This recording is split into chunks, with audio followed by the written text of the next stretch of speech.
It was Christmas Eve in Westerville. For show and tell school, Carl brought half-eaten cheese nips. I put them over here for Santa last year, he told the class party. See, this one has his teeth marks.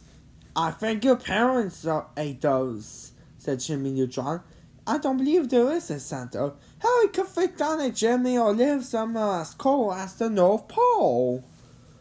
Later in the summer, Jimmy used a monitor to show Carl seen a bright star. 2 years ago, I asked Santa for this piece for the stove star, he told them. When I didn't got it for Christmas, it was the saddest day of my life, and I started to wonder if Santa was real. Maybe you were naughty, suggested Jean. Wasn't that you almost blew up Earth? Jimmy showed them how it was possible for a reindeer to fly, and that presents for all the war children couldn't even fit into even the largest sack. He pulled down a jar with a long equation. I run the numbers, guys. There is no Santa Claus. Moping, Carl sat on Jimmy's scanner. Suddenly, he came to life with some Christmas energy pattern.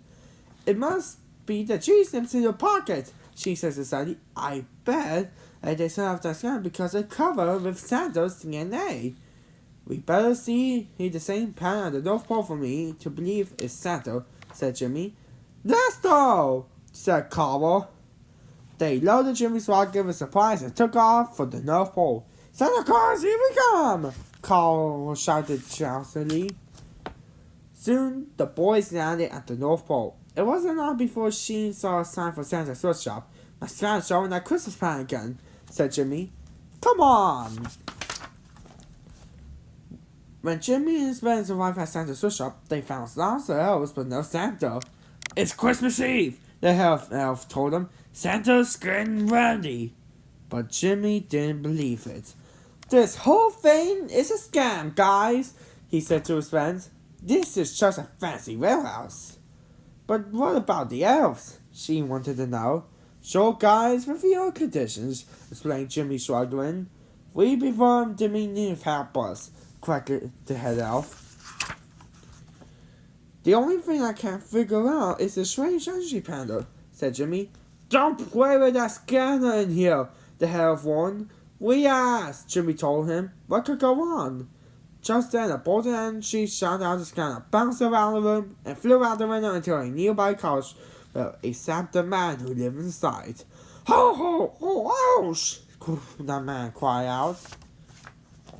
A red phone rang in the workshop. The elf answered it. Oh no, he said after listening for a moment. That's terrible! He handed up the phone and turned out to Jimmy. Santa's house has been scrambled. We had to cancel Christmas, and it's all your fault. I didn't hurt Santa because he didn't assist, Jimmy shouts back. I think you're just covering up because I figured out your scheme. We still have Christmas, Jimmy told them all. I deliver every last present. Who do you think you are? The head elf wanted to know. Santa? No, just a normal kid, Jimmy replied. And if a kid deliver all the world's presents using signs, you'll all be forced to admit there is no Santa Claus. She whispered to Carl. The Easter Bunny is still real, right? Soon, Jimmy upgraded his rocket. He put jingle bells on the engine's attached a navigation beam to Carl's nose and loaded the hypercube with presents. They will never make it, the head elf said. They got to deliver presents to every kid on Earth and you only have 12 hours to do it. We'll make it, Jimmy assured him. Jingle bells to speed! The water hauled off into the Christmas Eve night. Jimmy threw his rocket all over the world. Carl Sheen took turns tossing presents down chimneys. We're almost done and right on schedule, Jimmy said out sale. When you told everyone we put the presents, people would know there is no Santa Claus. Carl said sadly. Cheer up, Sheen told him. We'll be heroes in Westerville. Holy iceberg, Jimmy explained. We still have to bring presents to Westerville. Jimmy quickly attached a warp marshal to his console. The rocket ship reached light speed only for a moment. The strain is too much! Carl yelled. The ship is torn apart! Jimmy, Carl, Sheen, and Carl fall towards the earth. This is quickly becoming a really lousy Christmas, she pointed out. Suddenly, a deep voice called, Holly Jolly Beam, at the gate! And Jimmy cut the boys and guard and stopped their fall. Jimmy and Spencer looked up to see that Santa and the safe had saved them. Santa? You were real, Jimmy said amazed. I saw him at Swampinger Adams. It took Mrs. Claus hours and we stitched them together, Santa told them. Can you still bring Christmas to Westerville, Santa? Carver asked. I'm afraid that rest of you has to someone self energy, said Santa. But you can do anything, she pleaded. Santa thought for a moment. Brain blast! I need a warp marshal, cried Santa. Darwin has a spell, Jimmy said, taking the warp marshal from one of the golf compartments. Santa attached the warp marshal to his head and leads him away. Santa sleigh raced all over Westerville as the sun rose. Santa still while Jimmy and his friends tossed the presents down Jimmy's. They finished with only moments to spare. Thanks, Santa, Jimmy said. They already had dropped off the machine, and now it's Jimmy's turn.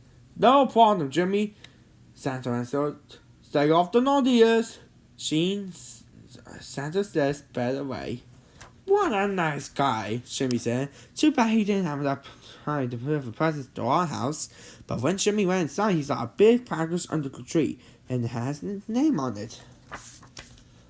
Jimmy opened the package and found a small glowing globe in a glass case. My dwarf star, Jimmy explained. Then he read the card. To Jimmy, sorry this is late. I have to let it cool for a couple of years. Little friend Santa.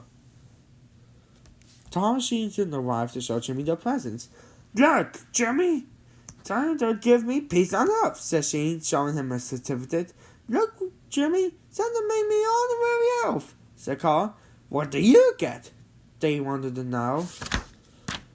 Santa brought me this perfect decoration for the top of our tree, said Jimmy sadly. We didn't think you believe in Santa, Jimmy, his parents said as Carl placed the star on top of the Christmas tree. New Day only suggests Santa definitely exists, Jimmy told him. Merry Christmas, everyone. The end.